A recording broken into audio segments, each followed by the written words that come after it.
안녕하세요. 저는 김지숙이라고 합니다. 정말 큰일 날 뻔했던 제 이야기 좀 들어주세요. 남들은 저더러 고생 끝에 복받은 사람이라고들 해요. 27에 남편을 먼저 보내고 등에 업힌 아들 동수를 먹여 살리려 악착같이 살았습니다. 시장 좌판에서 시작한 작은 국밥집이 이제는 어엿한 3층짜리 상가 건물이 되었으니 틀린 말은 아닐지도 모르겠네요. 제 인생의 유일한 자랑이자 존재의 이유는 아들 김동수였습니다. 반듯하게 잘 자라 좋은 대학을 나오고 모두가 선망하는 대기업에 번듯하게 취직한 아들. 그 아들이 제 세상의 전부였어요. 그날도 저는 아침부터 식당 주방에서 갓 잡은 소의 뼈를 커다란 가마솥에 넣고 푹 고아내고 있었습니다. 뽀얗게 우러나오는 국물을 보고 있으니 제 젊은 날이 이 국물에 다 녹아있는 것만 같아 마음이 절로 숙연해지곤 해요. 한평생 자식 하나 잘 되라고 바친 제 인생이 꼭 저 가마솥 같다는 생각을 하던 참이었습니다.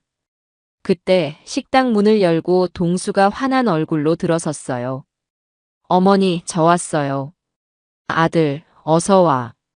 회사 바쁠 텐데 점심시간에 웬일이야? 드릴 말씀도 있고 소개해주고 싶은 사람도 있어서요.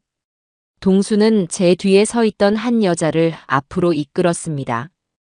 길고 검은 머리카락에 하얀 원피스를 입은 모습이 꼭 하늘에서 내려온 선녀 같았어요. 동수는 제 아들이지만 객관적으로 봐도 참 잘생긴 아이인데 그 옆에 선이 신기할 정도로 잘 어울리는 한 쌍이었습니다. 어머니, 인사드려. 제가 만나고 있는 이미애 씨예요. 처음 뵙겠습니다, 어머님. 말씀 많이 들었어요. 이미애라는 여자는 제 손을 두 손으로 꼭 잡으며 허리를 깊이 숙였습니다. 목소리는 또 어찌나 낭낭하고 맑은지 듣는 사람의 마음을 편안하게 만들어주는 힘이 있었어요. 저는 솥을 젓던 손을 앞치마에 닦으며 멋쩍게 웃었습니다.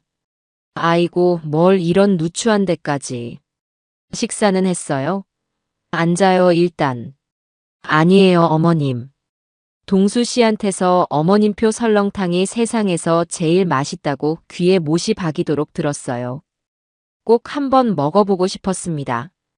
말 한마디를 해도 어찌 저리 예쁘게 할까요? 저는 못 이기는 척 웃으며 갓 지은 밥과 잘 익은 깍두기, 그리고 정성껏 고아낸 설렁탕 한 그릇을 푸짐하게 내어주었습니다. 이미애는 숟가락을 들기 전에 저를 향해 다시 한번 고개를 숙이며 잘 먹겠습니다. 어머님 하고 인사했어요. 그 모습에 제 마음의 빗장이 스르르 풀리는 기분이었습니다. 식사를 하는 내내 이미애는 동수와 저를 살뜰히 챙겼습니다. 제 밥그릇 위에 잘 익은 김치를 올려주기도 하고 동수의 입가에 묻은 것을 자연스럽게 닦아주기도 했어요. 두 사람이 서로를 바라보는 눈에서는 꿀이 뚝뚝 떨어졌습니다. 그걸 보는 제 마음도 덩달아 따뜻해졌지요. 그래서 드릴 말씀이라는 게 뭔데 그래? 제가 넌지시 묻자 동수는 숟가락을 놓고 제 손을 잡았습니다. 그 눈빛이 어찌나 진지하던지 저는 무슨 말을 할지 이미 짐작할 수 있었어요. 어머니, 저 미애 씨와 결혼하고 싶습니다. 허락해 주세요. 올 것이 왔구나 싶었습니다. 아들을 장가 보낼 생각은 늘 하고 있었지만 막상 닥치니 가슴 한쪽이 시큰하기도 하고 한편으로는 대견해서 눈물이 핑 돌기도 했어요. 저는 아무 말 없이 옆에 앉은 이미애를 바라보았습니다. 그녀는 긴장한 듯 두 손을 무릎 위에 꼭 모으고 저를 바라보고 있었어요. 그 모습이 참 귀엽고 사랑스러웠습니다. 나는 자네만 좋다면 반대할 이유가 없네. 우리 동수 속 썩이지 않고 잘 살아줄 자신 있나? 네, 어머님. 제가 세상에서 제일 잘하는 게 동수 씨 행복하게 해주는 거예요. 걱정 마세요. 자신감 넘치는 대답에 저도 모르게 웃음이 터져 나왔습니다. 그렇게 제 아들 동수의 결혼이 결정되었습니다. 낯선 여자에게 아들을 빼앗기는 서운함보다는 저렇게 예쁘고 현명한 짝을 만난 것에 대한 안도감이 훨씬 더 컸던 것 같아요. 그날 이후 이미애는 제 삶에 아주 자연스럽게 스며들었습니다. 주말이면 을에 식당에 찾아와 일손을 거들었어요. 처음에는 손에 물 한 방울 안 묻혀봤을 것 같은 고운 손으로 뭘 하겠나 싶었는데 제 생각은 완전히 틀렸습니다. 이미애는 눈썰미가 좋고 손이 빨랐어요. 손님 응대는 물론이고 굳은 주방 일도 마다하지 않았습니다. 까다로운 손님이 와서 진상을 부릴 때면 제가 나서기도 전에 부드러운 말투와 웃음으로 상황을 정리해버리곤 했어요. 단골 손님들은 벌써부터 며느리 잘 얻었다며 저를 부러워할 정도였습니다. 미애야, 힘들 텐데 그만하고 들어가서 쉬어. 이 정도는 나 혼자 해도 돼. 아니에요, 어머님. 제가 좋아서 하는 걸요. 어머님이 평생 고생하며 일궈오신 곳이잖아요. 저도 조금이라도 보탬이 되고 싶어요.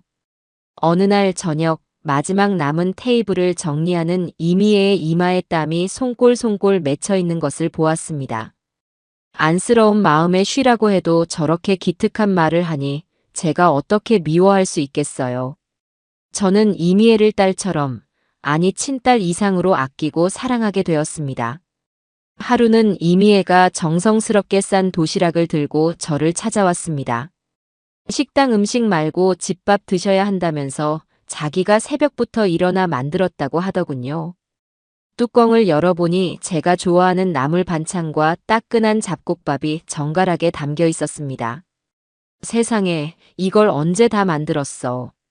가게 일도 피곤할 텐데. 어머님 생각하면서 만드니까 하나도 안 피곤했어요. 요즘 들어 부쩍 기운 없어 보이셔서 걱정됐어요. 제가 비싼 한약은 못 해드려도 이렇게 정성껏 밥이라도 챙겨드리고 싶었어요. 따뜻한 밥 한 숟갈을 입에 넣는데 저도 모르게 눈물이 핑 돌았습니다. 남편 없이 홀로 아들을 키우면서 누군가가 저를 위해 차려준 밥을 먹어본 게 얼마만인지 모르겠어요. 그날 이미애는 제게 자신의 이야기를 들려주었습니다. 사실 저는 부모님이 일찍 돌아가셨어요. 그래서 할머니 손에 자랐는데 할머니도 제가 고등학생 때 돌아가셨고요. 그 후로는 정말 혼자였어요. 담담하게 말하는 이미애의 얼굴에 언뜻 스치는 외로움을 본 순간 저는 그녀를 와락 껴안아주고 싶었습니다. 그 어리고 여린 어깨로 얼마나 힘든 세상을 버텨왔을까. 그래서 저를 더 친어머니처럼 따르고 싶어 하는구나 싶었어요. 그래서 동수 씨를 처음 만났을 때, 그리고 어머님을 처음 뵈었을 때 정말 감사했어요. 저에게도 드디어 가족이 생기는구나 싶어서요. 어머님, 제가 정말 친딸처럼 잘할게요. 세상 누구보다 행복하게 해드릴게요. 눈물을 글썽이며 제 손을 잡는 이미애를 보며 저는 이 아이를 제 목숨을 다해 지켜주어야겠다고 다짐했습니다.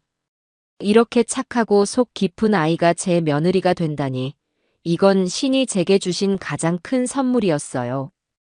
그날 이후로 저는 이미애를 완전히 제 딸로 받아들였습니다. 결혼 날짜가 잡히고 혼수와 예물을 준비하기 시작했습니다. 저는 평생 고생만 한 며느리의 길을 세워주고 싶었어요. 남들 하는 만큼이 아니라 남들보다 훨씬 더 잘해주고 싶었습니다. 어느 날 동수와 이미애와 함께 저녁을 먹다가 제가 먼저 말을 꺼냈습니다. 미애야, 결혼 선물로 받고 싶은 거 생각해 둔 거 있니? 아니에요, 어머님. 저는 아무것도 필요 없어요. 어머님이랑 동수 씨만 있으면 돼요. 손사래를 치며 사양하는 모습마저 사랑스러웠습니다. 하지만 저는 이미 마음을 정한 뒤였어요. 며칠 전 이미애가 무심코 넘기던 잡지에서 한 명품 가방을 한참 동안 바라보던 것을 똑똑히 보았거든요. 제가 쳐다보자 황급히 잡지를 덮으며 참 예쁘네요. 하지만 저런 건 저랑 어울리지 않아요 라고 말하던 모습이 눈에 밟혔습니다. 사양하지 마라. 이건 내가 너에게 주는 선물이야. 우리 동수 아내 될 사람인데 어디 가서 기죽으면 안 되지. 내가 백화점 가서 제일 좋은 걸로 가방 하나 사줄게. 그리고 목에 반짝이는 게 없으면 허전하지. 다이아 목걸이도 하나 하자. 제 말에 동수와 이미애의 눈이 동그래졌습니다. 동수는 놀라면서도 기쁜 얼굴로 제게 고맙다고 했어요. 하지만 이미애는 고개를 숙인 채 어깨를 들썩이며 울기 시작했습니다. 어머님, 왜 저한테 이렇게까지 잘해주세요? 저는 받아도 될 자격이 없는데 너무 과분해서 무서워요. 자격이라니 그런 슬픈 말 하지 마라. 너는 내 아들이 사랑하는 여자고 이제 내 딸이 될 아이야. 이 정도는 아무것도 아니야. 세상에서 가장 행복한 신부로 만들어줄 테니 너는 우리 동수 옆에서 평생 웃기만 하면 돼. 저는 우는 이미애를 따뜻하게 안아주었습니다. 제 어깨에 기대어 한참을 흐느끼던 이미애는 고개를 들어 눈물 젖은 얼굴로 저를 보며 맹세하듯 말했어요. 어머님, 정말 감사해요. 이 은혜 평생 잊지 않고 어머님께 받은 사랑보다 100배, 1000배는 더 잘할게요. 정말 실망시켜드리지 않을게요. 그 약속이 얼마나 진실되게 들렸는지 모릅니다. 저는 세상을 다 가진 것처럼 행복했습니다. 사랑하는 아들과 천사 같은 며느리. 더 이상 바랄 것이 없는 완벽한 날들이었어요. 며칠 뒤 저는 이미애에게 한 약속을 지키기 위해 그녀의 손을 잡고 백화점으로 향했습니다. 그것이 모든 것을 뒤흔들 끔찍한 비극의 시작이 될 줄은 그때는 정말 꿈에도 몰랐습니다. 그 완벽했던 날로부터 며칠 뒤 저는 약속을 지키기 위해 이미애의 손을 잡고 집을 나섰습니다. 하늘은 제 마음을 비춘 듯이 구름 한 점 없이 맑았고 따스한 햇살이 길 위에 부서지고 있었어요. 오늘만큼은 제 평생의 자랑인 식당 일도 다른 사람에게 맡겼습니다. 오롯이 예비 며느리와의 시간에 집중하고 싶었거든요. 최고급 백화점으로 향하는 차 안에서 이미애는 어린아이처럼 들떠서 제잘거렸습니다. 어머님, 저 정말 이래도 되는지 모르겠어요. 이렇게 비싼 선물을 받아본 건 태어나서 처음이에요. 꿈만 같아요. 꿈은 무슨. 이제 시작인데.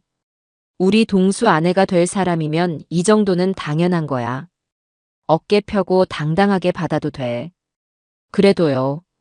저는 어머님이 절 며느리로 인정해 주신 것만으로도 세상을 다 가진 기분이었는걸요.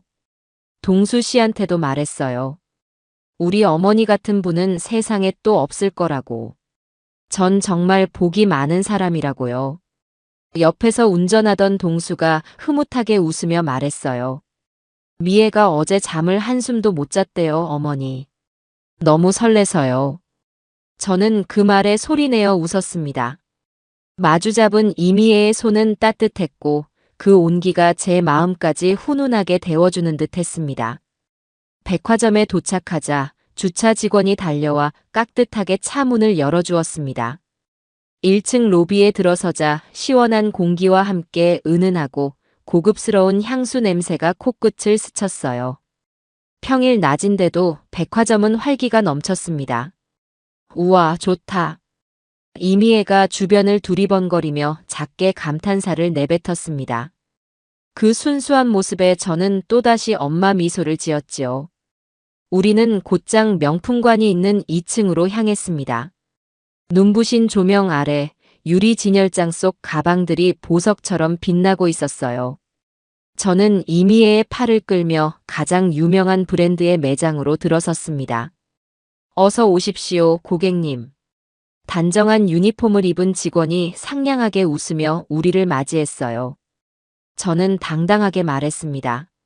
며느리에게 선물할 가방을 보러 왔어요.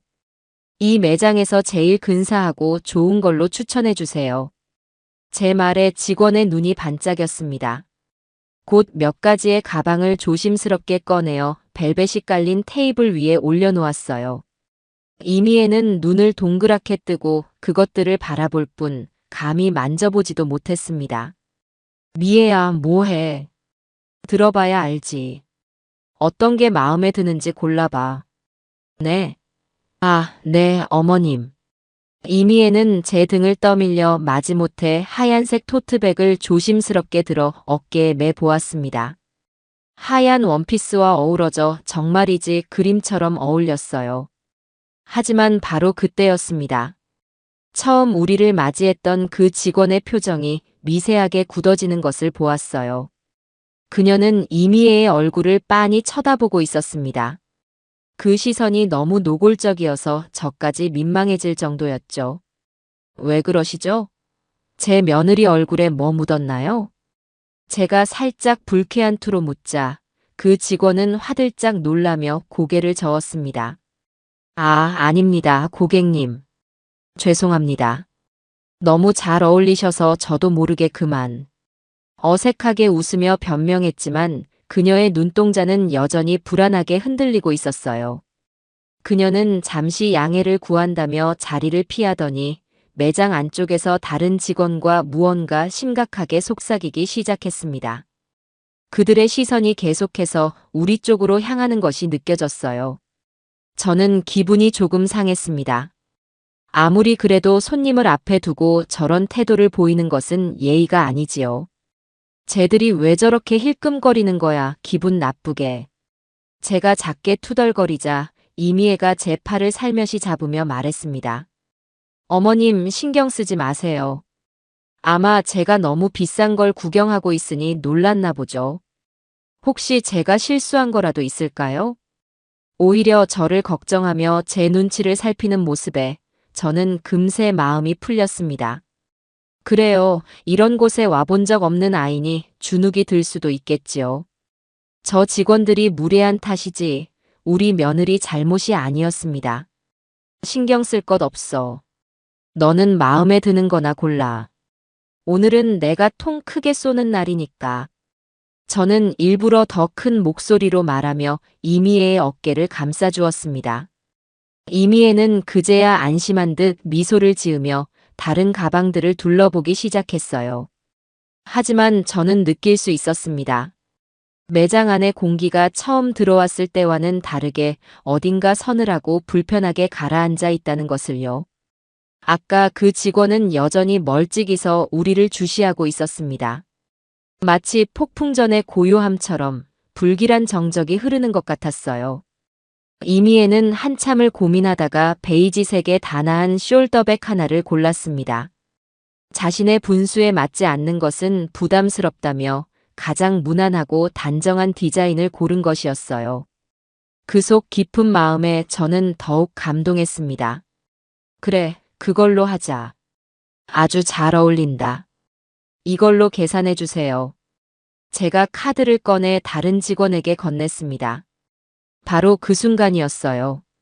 아까부터 우리를 불안하게 쳐다보던 그 직원, 박서연이라는 이름표를 단 여자가 우리에게로 성큼성큼 다가왔습니다.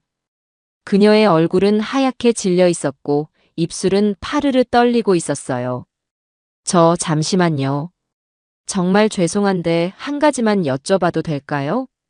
그녀는 저를 지나쳐 이미애의 앞에 섰습니다.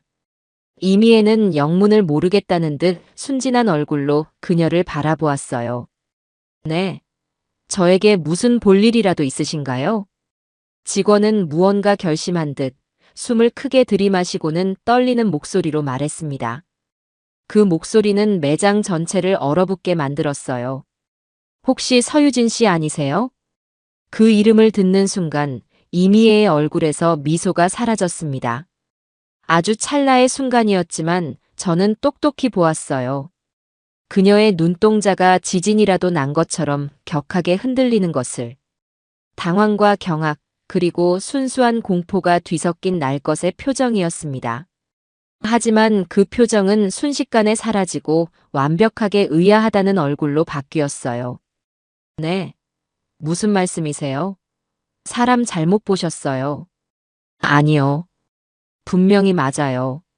서유진 씨 맞잖아요. 직원의 목소리가 점점 더 커지고 격해졌습니다. 주변의 다른 손님들과 직원들이 모두 우리 쪽을 쳐다보기 시작했어요. 저는 너무나 당황해서 일단 상황을 수습해야겠다는 생각밖에 들지 않았습니다. 아가씨, 지금 뭐 하는 거예요? 사람 단단히 잘못 봤어요. 이 사람은 이미애예요. 곧 제 며느리가 될 사람이라고요. 아니에요, 어머님. 속으시면 안 돼요. 이 여자 이름은 서유진이에요. 우리 엄마 평생 모은 돈, 퇴직금 전부를 사기쳐서 가로채고 잠적한 여자라고요. 작년 봄에 강남에서 고수익 부동산 투자를 미끼로 접근했어요. 제발 제 돈은 필요 없으니 우리 엄마 돈만이라도 돌려달라고요. 직원은 울부짖으며 이미애의 팔을 붙잡았습니다. 이미애는 비명을 지르며 팔을 뿌리쳤어요. 이거나요. 이 여자가 정말 미쳤나 봐. 난 당신을 몰라요. 난 서유진이 아니라고요. 거짓말. 그때랑 얼굴도 목소리도 똑같은데. 당신이 어떻게 나를 몰라. 우리 엄마랑 매일같이 통화하고 집에도 찾아와서 밥까지 얻어먹었으면서. 아수라장이었습니다. 주변은 완전히 구경꾼들로 둘러싸였고 모두가 수군거리기 시작했어요. 저는 머릿속이 하얘지는 것을 느꼈습니다. 사기꾼, 서유진, 엄마 돈. 이해할 수 없는 단어들이 망치처럼 제 머리를 계속해서 내리쳤어요. 아니야, 그럴 리가 없어. 저 여자가 미친 거야.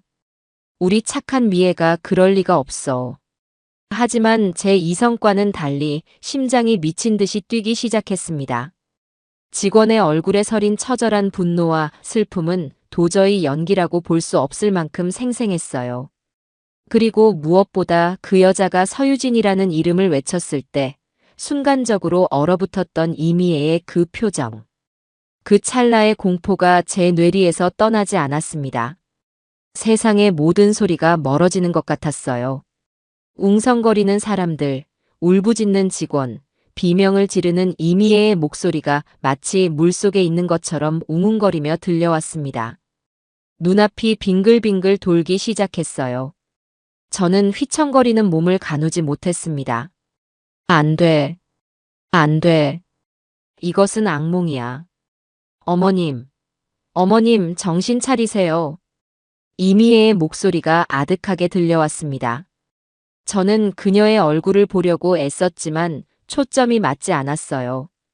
그저 제 앞에서 울고 있는 천사 같은 며느리의 얼굴과 그녀를 사기꾼이라고 울부짖는 낯선 여자의 얼굴이 겹쳐 보일 뿐이었습니다. 그 순간 제 안에 있던 무언가가 툭 하고 끊어져 버렸습니다. 저는 마지막 힘을 다해 비명을 질렀습니다. 그리고 그대로 정신을 잃고 말았습니다. 차갑고 단단한 백화점 대리석 바닥으로 쓰러지면서 제 행복했던 세상도 함께 산산조각이 났습니다.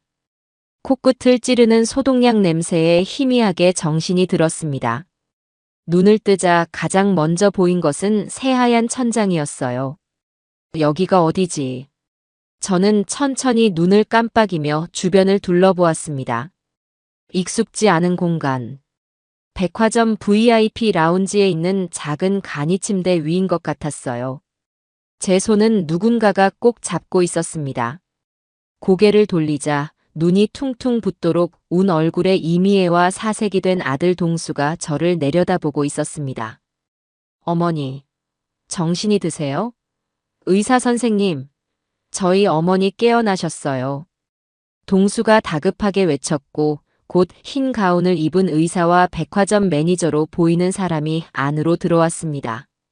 의사는 제 혈압과 맥박을 재더니 쇼크로 인한 일시적인 실신이라며 안정을 취하면 괜찮을 거라고 말했어요. 백화점 매니저는 연신 고개를 숙이며 사과했습니다. 정말 죄송하게 되었습니다, 사모님. 저희 직원 교육을 제대로 시키지 못한 탓입니다. 해당 직원은 즉시 해고 조치하고 사모님과 예비 며느님이 되실 분께는 저희가 성심성의껏 보상해드리겠습니다. 저는 아무 말도 할 수 없었습니다. 머릿속은 여전히 뒤죽박죽인 채로 쓰러지기 직전의 상황만이 반복해서 재생되고 있었어요. 사기꾼. 서유진. 울부짖던 그 직원의 얼굴. 이미애는 제 손을 잡은 채 계속해서 눈물만 뚝뚝 흘리고 있었습니다. 어머님, 저 때문에 이런 일을 겪으시고 정말 죄송해요. 제가 죽일 년이에요. 미애야, 그게 왜 너의 잘못이야. 그 여자가 미친 거지. 어머니, 신경 쓰지 마세요. 그냥 운 나쁘게 이상한 사람한테 걸렸던 것뿐이에요. 동수는 이미애의 어깨를 감싸 안으며 저를 안심시키려 애썼습니다. 그의 목소리에는 그 직원에 대한 분노가 가득했어요. 제가 가만두지 않을 겁니다. 어떻게 감히 사람을 그렇게 몰아세울 수가 있어요? 명예훼손으로 고소할 겁니다. 우리 미애 씨가 얼마나 놀랐겠어요. 백화점 측에도 강력하게 항의해서 저 직원, 다시는 이 업계에 발도 못 붙이게 만들 거예요. 동수는 정말 단단히 화가 나 있었습니다.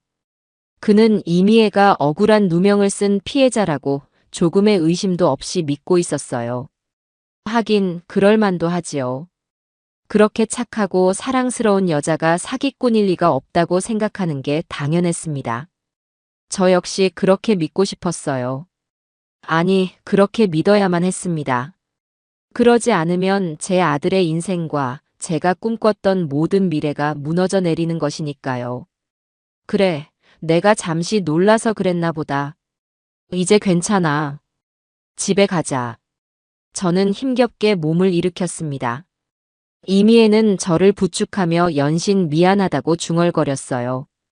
그녀의 눈물 젖은 얼굴은 세상 누구보다 억울하고 상처받은 사람의 모습 그대로였습니다. 저는 아무 말 없이 그녀의 부축을 받으며 백화점을 빠져나왔습니다. 돌아오는 차 안에서는 그 누구도 입을 열지 않았어요. 무거운 침묵이 우리 세 사람을 짓눌렀습니다. 집에 도착하자마자 저는 몸이 피곤하다는 핑계로 안방에 들어와 누웠습니다. 동수는 제 이마에 물수건을 올려주며 푹 쉬라고, 저녁은 미애 씨랑 알아서 챙겨 먹겠다고 말하고는 조용히 방문을 닫고 나갔어요. 저는 눈을 감았지만 잠을 이룰 수가 없었습니다. 눈을 감으면 자꾸만 그 장면이 떠올랐어요. 박서연이라고 했던가요? 그 직원의 절박했던 눈빛. 단순한 오해나 착각이라고 하기에는 그 눈빛에는 너무나도 깊은 한과 확신이 서려 있었습니다. 만약, 아주 만약에 그 직원의 말이 사실이라면 제 머리가죽이 쭉 뼈서는 기분이었습니다. 저는 거실에서 들려오는 소리에 가만히 귀를 기울였습니다. 동수와 이미애가 소곤거리는 소리가 들려왔어요. 정말 괜찮아? 많이 놀랐을 텐데. 나는 괜찮아, 동수 씨. 나보다 어머님이 걱정이지.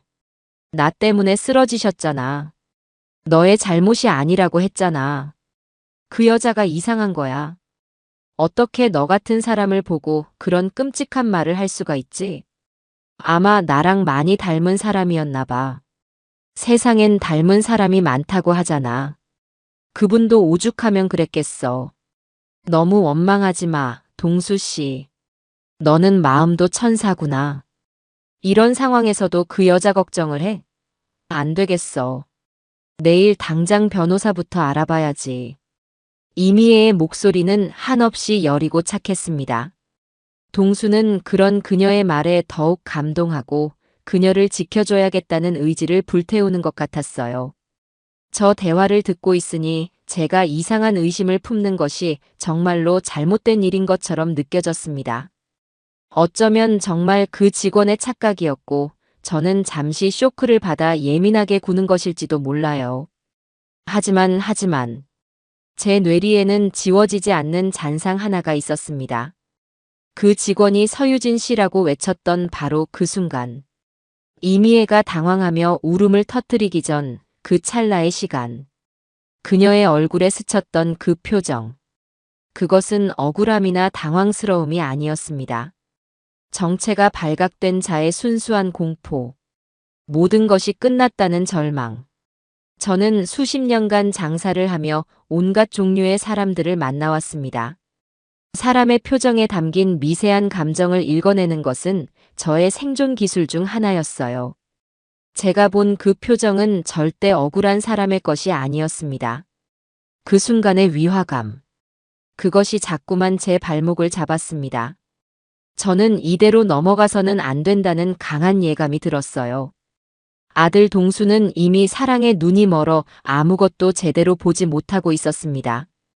제가 정신을 차리지 않으면 정말 돌이킬 수 없는 일이 벌어질지도 모른다는 불안감이 엄습해왔습니다. 저는 조용히 자리에서 일어났습니다. 그리고 서랍 깊숙한 곳에 넣어두었던 수첩과 펜을 꺼냈어요. 박서연. 저는 그 이름을 수첩에 적었습니다. 그리고 아까 백화점 매니저가 건네주었던 명함도 지갑에서 꺼내 확인했습니다. 혹시 몰라 받아두었던 것이었어요. 저는 결심했습니다. 동수와 이미애 몰래 저 혼자서라도 진실을 확인해야겠다고. 만약 제 의심이 틀렸다면 그땐 제가 그 직원에게 찾아가 무릎이라도 꿇고 사과하면 될 일입니다. 하지만 만약 제 예감이 맞았다면 저는 감히 상상하고 싶지도 않은 결론에 몸을 떨었습니다. 밤이 깊어지고 거실의 소리가 잠잠해졌습니다. 동수와 이미애도 잠이 든 것 같았어요. 저는 살며시 안방 문을 열고 나와 제 서재로 들어갔습니다. 그리고 떨리는 손으로 휴대폰을 들었어요. 명함에 적힌 백화점 고객센터 번호를 한참 동안 바라보다가 마침내 통화 버튼을 눌렀습니다. 이 전화 한 통이 제 삶을 어떤 방향으로 이끌고 갈지 그때는 짐작조차 할 수 없었습니다. 그저 제 아들을 지켜야 한다는 그 생각 하나뿐이었습니다. 다음 날 아침 저는 아무 일도 없었다는 듯이 평소처럼 식당으로 향했습니다. 동수와 이미애 앞에서는 어제의 충격에서 완전히 벗어난 것처럼 행동했어요. 어제는 내가 너무 늙어서 잠시 기력이 달렸나 보다라며 웃어넘기자 두 사람은 그제야 안심하는 눈치였습니다. 하지만 제 속은 시커멓게 타들어가고 있었어요. 밤새 백화점 측과 수차례 통화를 한 끝에 저는 간신히 박서연이라는 직원의 개인 연락처를 얻어낼 수 있었습니다. 물론 쉽지는 않았어요. 개인정보 보호를 이유로 완강하게 거부하는 것을 그 직원을 직접 만나 사과하고 싶다. 그러지 않으면 이번 일을 언론에 제보하겠다고 강하게 압박한 뒤에야 겨우 얻어낸 결과였습니다. 저는 식당의 바쁜 점심시간이 끝나기를 기다렸다가 한적한 시간에 조용히 식당을 빠져나왔습니다. 그리고 약속 장소인 저희 동네에서 조금 떨어진 허름한 카페로 향했어요. 박서연 씨는 저보다 먼저 와서 창가 자리에 앉아 있었습니다. 백화점에서 봤을 때보다 훨씬 더 초췌하고 지친 얼굴이었어요. 그녀는 저를 보자 자리에서 벌떡 일어났습니다. 그 눈에는 여전히 경계심과 두려움이 가득했어요. 저를 왜 보자고 하신 건가요? 혹시 어제 일 때문에 저를 고소라도 하시려는 건가요? 아니요. 앉아요. 그런 거 아니에요. 저는 그녀를 진정시켜 자리에 앉히고 따뜻한 차를 2잔 주문했습니다. 그리고 잠시 침묵이 흘렀어요. 무슨 말부터 꺼내야 할지 몰랐습니다. 박서연 씨라고 했죠. 어제는 나도 너무 놀라서 경황이 없었어요.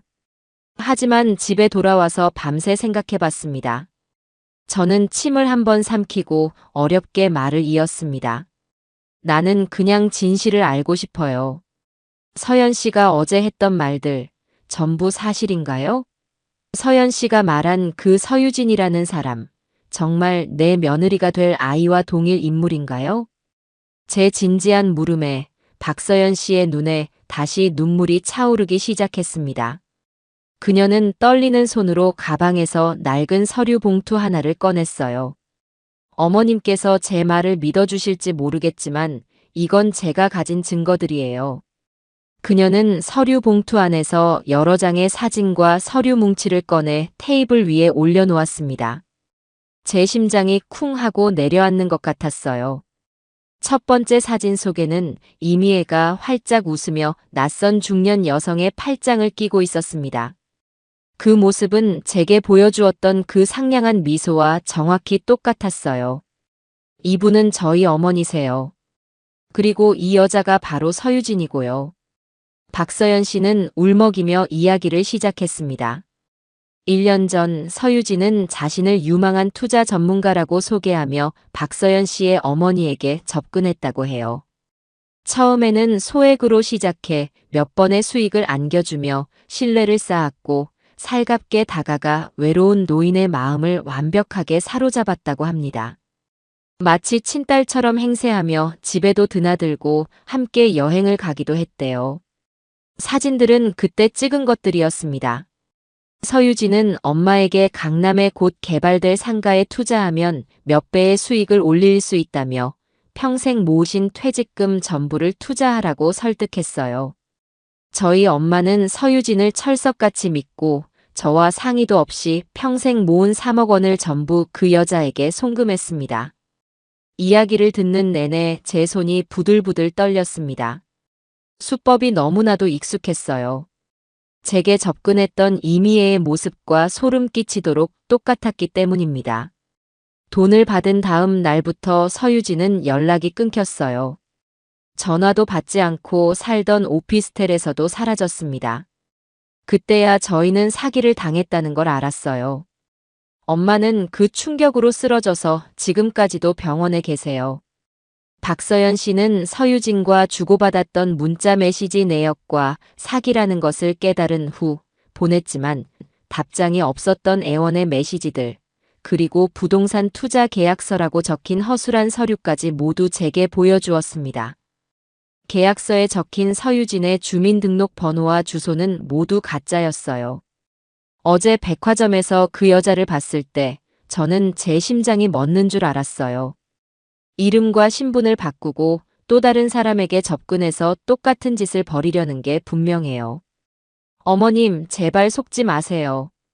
그 여자는 천사의 얼굴을 한 악마예요. 박서연 씨는 테이블에 엎드려 오열했습니다. 저는 아무 말도 할 수가 없었어요. 눈앞의 증거들이 너무나도 명백했습니다. 사진 속 얼굴, 계약서의 내용, 접근 방식까지 모든 것이 제가 겪은 상황과 일치했습니다. 제가 그토록 예뻐하고 믿었던 예비 며느리, 이미애는 존재하지 않는 사람이었어요. 그녀의 진짜 이름은 서유진이었고 제 아들과 저에게 접근한 목적은 명백했습니다.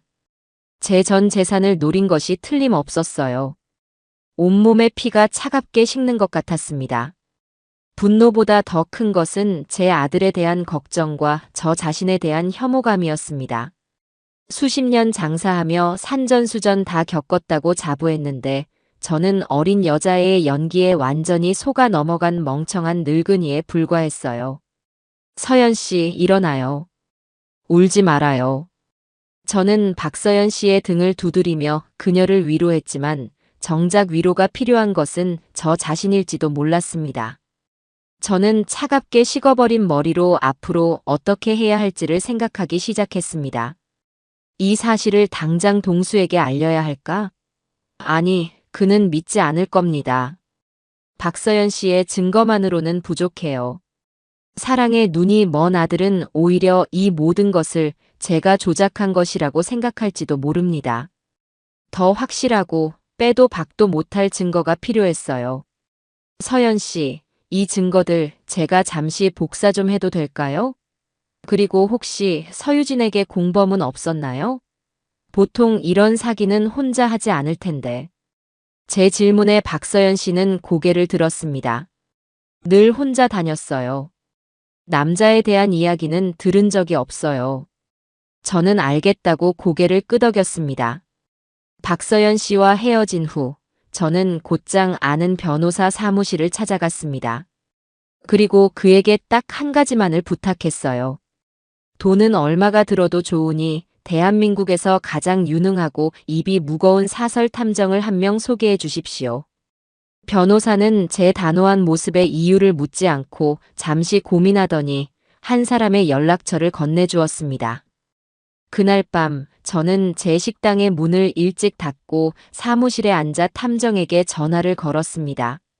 수화기 너머로 나직하고 신뢰감 있는 남자의 목소리가 들려왔어요.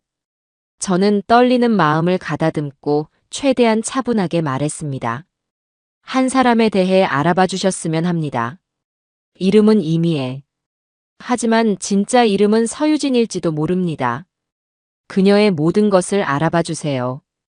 과거 행적, 가족관계, 주변 인물, 현재 동선까지. 조용하고 빠르고 그리고 확실하게요. 전화를 끊고 저는 한참 동안이나 멍하니 앉아 있었습니다.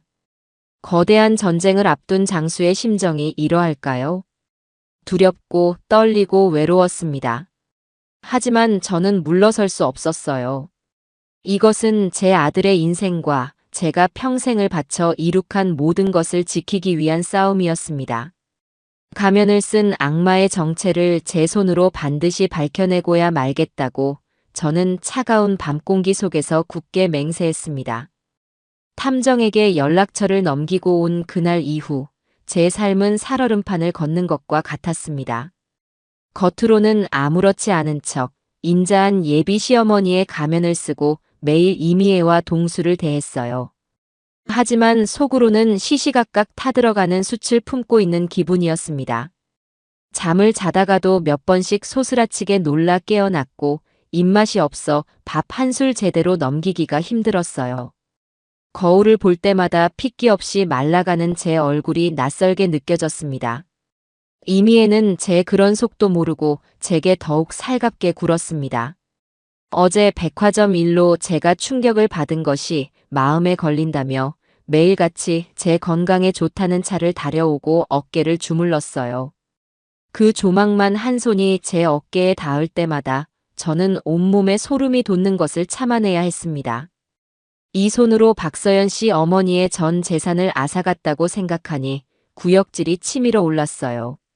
어머님, 안색이 너무 안 좋으세요. 병원에 한번 가보시는 게 어때요? 걱정스럽다는 얼굴로 저를 올려다보는 이미애의 얼굴을 마주할 때면 저는 이 아이의 뺨이라도 후려치고 싶은 충동을 겨우 억누르곤 했습니다. 어떻게 사람의 얼굴에 저런 완벽한 거짓의 탈을 쓸 수 있을까요? 저는 미소로 대답했습니다. 아니야, 괜찮다. 그냥 나이 들어서 그런 거지. 너희 결혼 준비하는 거 보는 게 내 보약인데 뭘. 제 대답에 이미애는 안심한 듯 웃었습니다. 그 미소를 보는 동수도 행복한 얼굴이었고요. 두 사람의 행복한 모습을 지켜보는 것은 제게 끔찍한 고문과도 같았습니다. 탐정의 연락만을 애타게 기다리는 며칠이 몇 년처럼 길게 느껴졌어요. 그러던 어느 날 오후 식당 일을 마치고 잠시 쉬고 있는데 모르는 번호로 전화가 걸려왔습니다. 최 실장이라고 자신을 소개한 탐정의 목소리였어요. 사모님, 김지숙 사모님 되시죠? 의뢰하신 건에 대해 보고 드릴 것이 있습니다. 네, 말씀하세요. 이틀 전부터 목표 인물, 이미애를 밀착 감시하기 시작했습니다. 그리고 오늘 오후 특이 동향이 포착되었습니다. 제 심장이 쿵쾅거리기 시작했습니다. 저는 혹시나 누가 들을까 싶어 식당 구석의 창고로 들어가 문을 닫았습니다. 특이 동향이라니요? 목표 인물은 아드님께는 친구를 만나러 간다고 말하고 집을 나섰습니다. 하지만 약속 장소는 친구를 만날 만한 곳이 아니었습니다. 금천구에 있는 한 낡은 모텔의 1층 카페에서 한 남자를 만났습니다. 남자요? 네. 인상착의는 30대 중반으로 보이며 체격이 좋고 약간 거친 인상입니다.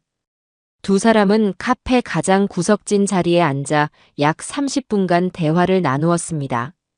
주변을 계속 경계하는 등 매우 조심스러운 태도였습니다. 저는 마른 침을 삼켰습니다. 혹시 사진이라도 있나요? 제 물음에 최 실장은 곧 문자로 사진 몇 장을 보내주겠다고 했습니다. 잠시 후 휴대폰이 짧게 울렸어요. 떨리는 손으로 문자를 확인했습니다. 사진 속에는 이미애가 낯선 남자와 마주 앉아 심각한 표정으로 이야기하는 모습이 담겨 있었습니다.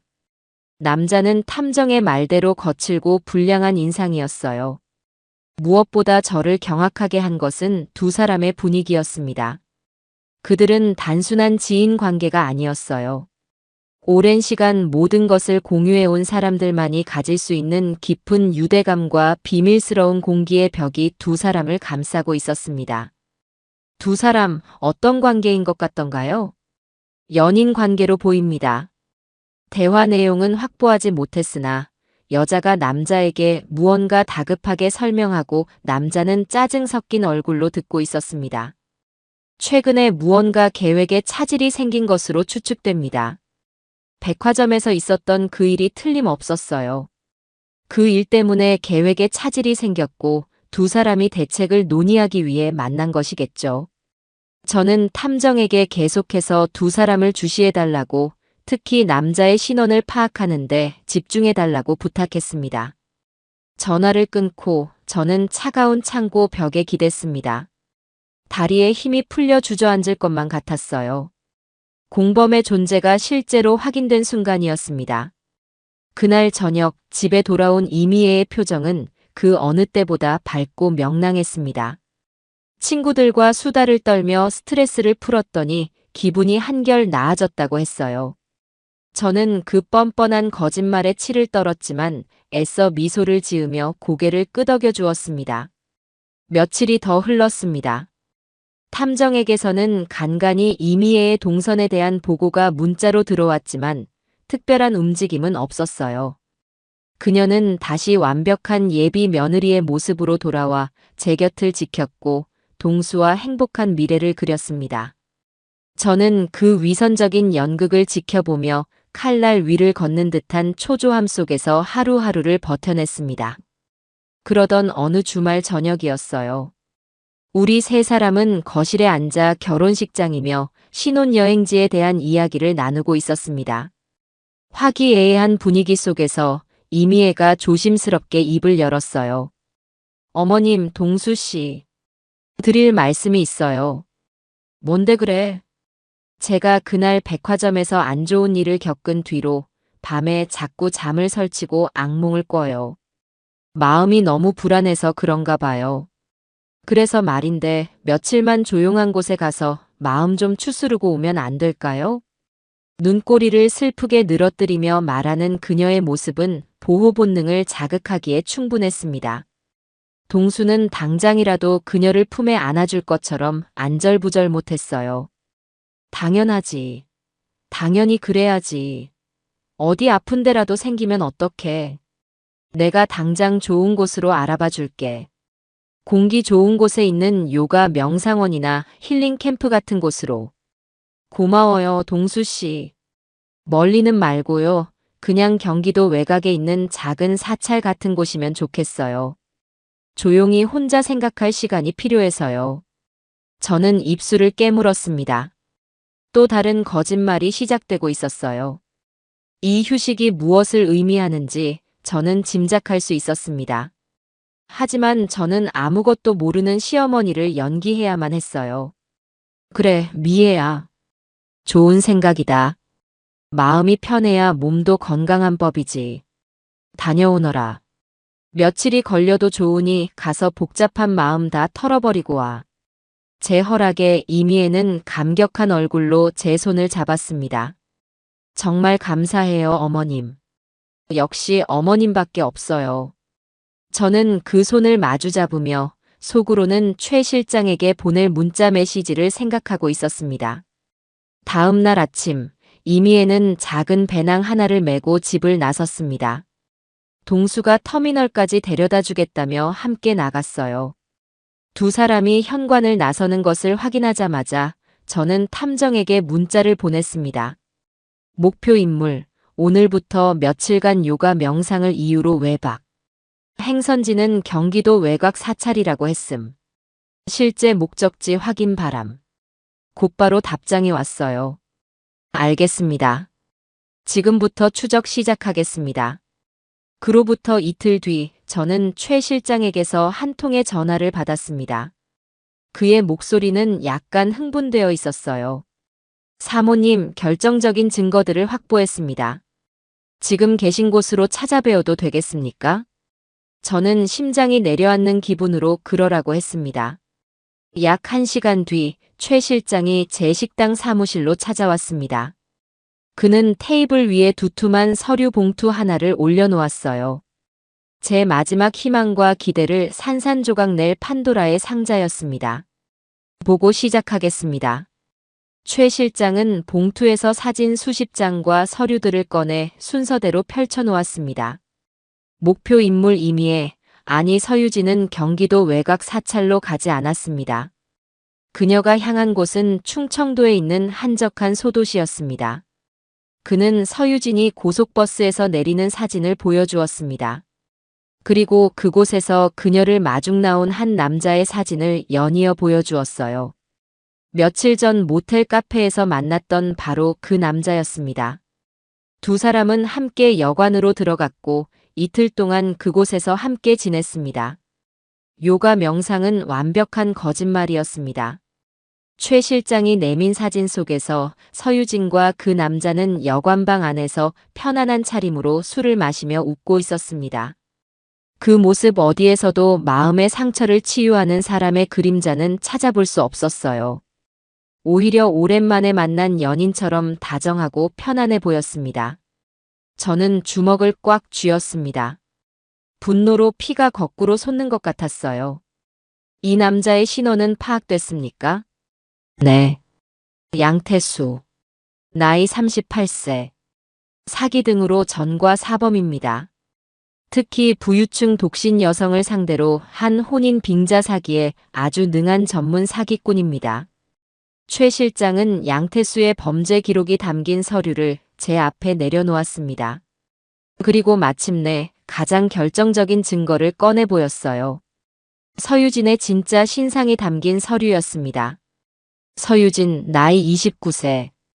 부모님은 모두 생존해 계시며 전라남도에 거주 중입니다. 고아라는 말은 완벽한 거짓입니다. 그녀 역시 양태수와 함께 여러 건의 사기 행각에 연루된 혐의가 있습니다. 두 사람은 사실혼 관계의 동거인이자 함께 움직이는 사기단의 핵심 멤버입니다. 모든 것이 명백해졌습니다. 제 예감과 의심이 모두 끔찍한 사실로 드러나는 순간이었어요. 그들의 최종 목표는 무엇이었습니까? 두 사람의 대화를 녹취하는 데 성공했습니다. 최 실장은 작은 녹음기를 꺼내 재생 버튼을 눌렀습니다. 스피커에서 서유진과 양태수의 목소리가 흘러나왔어요. 그 영감탱이, 진짜 눈치 하나는 빨라. 백화점에서 그 계집애 때문에 한번 엎어질 뻔했잖아. 완전 시겁했다고. 그래서 아들은 아직도 너한테 껌뻑 죽냐? 그럼. 아주 그냥 나 없으면 죽는 줄 알아. 내가 울면서 억울하다고 쇼 좀 해줬더니 지금은 그 백화점 직원 고소하겠다고 난리도 아니야. 아주 단순해서 속여먹기 쉬워. 잘했어. 이제 거의 다 왔어. 며칠 더 그 노친네 비위 맞춰주다가 결혼 날짜 잡히면 바로 건물 담보로 대출받는 거야. 신혼부부 사업자금 대출이라고 하면 그 멍청한 아들놈은 의심도 안 할걸. 돈만 받으면 바로 뜨는 거다. 알았지? 걱정 마, 오빠. 이 판만 성공하면 우리도 이제 고생 끝이야. 저는 더 이상 들을 수가 없었습니다. 영감탱이, 멍청한 아들놈. 그들이 우리 모자를 부르는 호칭에 온몸에 피가 식었습니다. 제 친절과 사랑을, 제 아들의 순수한 마음을 저렇게 더럽게 짓밟고 있었다니. 배신감에 심장이 갈갈이 찢겨나가는 것 같았어요. 하지만 눈물은 나오지 않았습니다. 슬픔과 충격이 지나간 자리에 차갑고 단단한 분노가 자리 잡기 시작했습니다. 저는 떨리는 손으로 서류와 사진들을 하나하나 쓸어보았습니다. 이것이 그들의 민낯이고 이것이 제 아들이 사랑에 빠진 여자의 진짜 얼굴이었습니다. 이제 남은 것은 하나뿐이었습니다. 이 지옥 같은 진실을 제 아들에게 어떻게 전해야 할까? 저는 최 실장에게 두둑한 수고비를 건네며 말했습니다. 수고하셨습니다. 당분간 계속해서 두 사람을 감시해 주세요. 제가 신호를 보낼 때까지 절대로 눈치채게 해서는 안 됩니다. 최 실장은 고개를 끄덕이고 조용히 사무실을 나갔습니다. 저는 홀로 남아 테이블 위에 펼쳐진 진실의 조각들을 한참 동안이나 내려다보았습니다. 이제 이 증거들을 들고 제 아들을 만나러 가야 했습니다. 길고 고통스러운 싸움이 될 것이 분명했어요. 하지만 저는 피하지 않을 겁니다. 제 아들을 저 악마들의 소나기에서 구해내기 위해서라면 저는 그 어떤 지옥이라도 기꺼이 걸어 들어갈 준비가 되어 있었습니다. 탐정이 돌아간 후 저는 며칠 동안 어떻게 아들에게 이 사실을 전해야 할지 고심했습니다.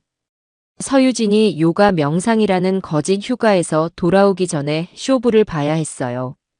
저는 먼저 동수에게 전화를 걸어 저녁에 식당으로 잠시 들어오라고 했습니다. 중요한 할 이야기가 있으니 혼자 오라고 신신당부하는 것도 잊지 않았어요. 수화기 너머의 아들은 아무것도 모른 채 알겠다고 대답했습니다. 그날 저녁 저는 식당 영업을 평소보다 일찍 마감했습니다. 그리고 제 사무실에서 아들을 기다렸어요. 테이블 위에는 최 실장이 가져다 준 서류 봉투가 놓여 있었습니다. 제 인생에서 가장 무거운 서류 봉투였어요. 잠시 후 동수가 밝은 얼굴로 문을 열고 들어왔습니다. 어머니, 무슨 일로 오라고 하셨어요?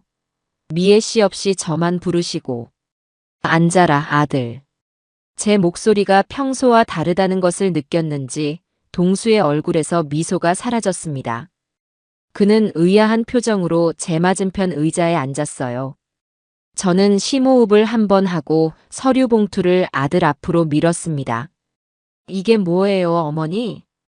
열어보거라. 그리고 천천히 끝까지 다 보거라. 동수는 고개를 갸웃거리며 봉투를 열었습니다. 가장 위에 있는 사진을 본 아들의 얼굴이 굳어졌어요. 서유진과 양태수가 충청도의 한 여관에서 다정하게 술을 마시고 있는 사진이었습니다. 어머니, 이게 다 뭐예요? 미애 씨는 지금 절에 가 있는데 어떻게 이런 사진이 이거 합성 아니에요? 합성인지 아닌지는 너가 그 서류들을 끝까지 읽어보면 알게 될 게다. 저는 차갑게 말했습니다. 동수는 믿을 수 없다는 얼굴로 사진들을 한 장 한 장 넘기기 시작했습니다. 서유진이 양태수와 은밀히 만나는 모습, 두 사람이 함께 여관으로 들어가는 모습. 사진을 보는 아들의 손이 미세하게 떨리고 있었어요. 그리고 마침내 서유진 신상 명세서와 양태수 범죄 기록이라고 적힌 서류를 집어들었습니다. 저는 아들이 서류를 읽는 동안 그의 얼굴에서 스쳐 지나가는 모든 감정의 변화를 놓치지 않고 지켜보았습니다. 총명한 아들이니 이 서류들이 무엇을 의미하는지 금방 알아차릴 수 있을 터였어요. 그의 얼굴은 처음에는 불신과 혼란으로, 그 다음에는 충격과 경악으로, 그리고 마지막에는 깊은 고통으로 일그러져 갔습니다. 특히 서유진의 부모가 버젓이 살아있다는 가족관계 증명서와 고아라는 말이 거짓임을 증명하는 서류들을 볼 때는 숨조차 제대로 쉬지 못하는 것 같았어요. 한참 동안 사무실에는 종이 넘어가는 소리 외에 아무 소리도 들리지 않았습니다. 마침내 마지막 장까지 다 읽은 동수는 망연자실한 표정으로 서류 더미를 내려놓았습니다. 그는 텅 빈 눈으로 저를 바라보았어요. 어머니, 이게 다 사실이에요? 미애 씨가 저를 속인 거라고요? 이름도 과거도 전부 다요? 그래, 아들아. 유감스럽지만 모두 사실이다. 너를 사랑한다던 그 여자의 이름은 이미애가 아니라 서유진이고 내 곁에 머무는 이유는 너의 사랑 때문이 아니라 내 어미의 재산 때문이다. 저는 녹음기를 꺼내 재생 버튼을 눌렀습니다. 서유진과 양태수가 우리 모자를 영감탱이와 멍청한 아들놈이라 부르며 비웃는 목소리가 사무실 안에 울려 퍼졌어요. 동수의 얼굴이 하얗게 질리다 못해 파랗게 변해갔습니다. 그는 두 손으로 머리를 감싸 쥐며 괴로워했어요. 저는 아들이 마침내 현실을 받아들였다고 생각했습니다. 하지만 제 생각은 너무나도 순진한 착각이었어요. 한참을 괴로워하던 동수는 갑자기 자리에서 벌떡 일어났습니다. 그는 이성을 잃은 사람처럼 제게 소리치기 시작했어요. 거짓말이야. 전부 거짓말이야. 어머니가 만들어낸 거죠? 그렇죠? 어머니는 처음부터 미애 씨를 마음에 안 들어 했잖아요. 그래서 그 백화점 직원이랑 짜고 이제는 이런 말도 안 되는 서류 뭉치까지 만들어서 우리 사이를 갈라놓으려는 거잖아요. 김동수, 너 지금 제정신이냐? 이게 어떻게 내가 만들어낸 거라는 말이 나와. 내 눈으로 직접 보고 내 귀로 직접 들었으면서 모르겠어요. 아무것도 모르겠다고요. 이건 미애 씨가 아니에요. 내가 사랑하는 미애 씨는 이런 사람이 아니란 말이에요. 아들의 맹목적인 부정에 저는 할 말을 잃었습니다. 사랑이라는 감정이 사람을 얼마나 어리석고 눈멀게 만들 수 있는지 저는 제 아들을 통해 처절하게 깨닫고 있었습니다. 그때 아들이 무언가 생각났다는 듯이 제게 다시 소리쳤습니다. 이 남자, 미애가 저한테 다 얘기했어요. 아주 질이 안 좋은 먼 친척인데 자기가 고아인 걸 알고 계속 돈을 빌려달라고 찾아와서 괴롭히는 사람이래요. 그래서 어쩔 수 없이 몇 번 만나서 좋게 타일러서 돌려보낸 거라고 했단 말이에요. 어머니는 그런 사정도 모르고 사람을 이렇게 파렴치한 사기꾼으로 몰아가세요? 그 말을 듣는 순간 저는 온몸에 힘이 빠져나가는 것을 느꼈습니다. 서유진이 얼마나 치밀하고 영악한지 저는 또 한 번 실감해야 했어요. 그녀는 이런 상황까지 모두 예상하고 제 아들에게 미리 거짓말의 방패를 쥐어주었던 겁니다. 제가 내민 진실의 칼은 그 방패에 부딪혀 힘없이 부러져 버렸어요. 아들아, 그건 그 여자가 너를 속이기 위해 미리 둘러댄 거짓말이야. 제발 이성을 찾고 현실을 봐. 저들은 전문 사기단이라고. 싫어요. 듣기 싫어요. 어머니가 하는 말은 한마디도 안 믿을 거예요. 어머니는 제 행복을 빌어주는 게 아니라 제 행복을 망가뜨리고 있어요. 제가 사랑하는 사람을 어머니 마음대로 갈라놓을 수 있다고 생각하지 마세요. 모자간에 차마해서는 안 될 말들이 오고 갔습니다. 제 설득은 더 이상 아들에게 들리지 않았어요. 동수는 완전히 이성을 잃고 저를 자신의 행복을 파괴하려는 악인으로 취급했습니다. 저는 너무나도 기가 막히고 가슴이 찢어지는 것 같아서 마지막 카드를 꺼내 들었습니다. 김동수. 좋다. 정 그렇다면 선택하거라.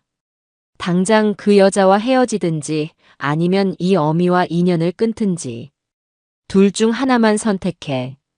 어머니, 어떻게 그런 말씀을 하세요? 선택하라고 했다. 저런 사기꾼 계집을 며느리로 들릴 생각은 추호도 없으니 정 그 여자랑 살고 싶으면 내 집에서 나가. 그리고 너는 더 이상 내 아들도 아니다. 제 단호한 말에 동수의 얼굴이 절망으로 물들었습니다. 그는 잠시 저를 원망스럽게 쳐다보더니 이내 독한 표정을 지으며 말했습니다. 알겠습니다. 어머니 뜻이 정그러시다면 제가 나가겠습니다. 설령 미애 씨의 과거가 전부 사실이라고 해도 저는 상관없어요. 저는 미애 씨를 사랑해요. 어머니가 반대하셔도 저는 그 사람이랑 결혼할 겁니다.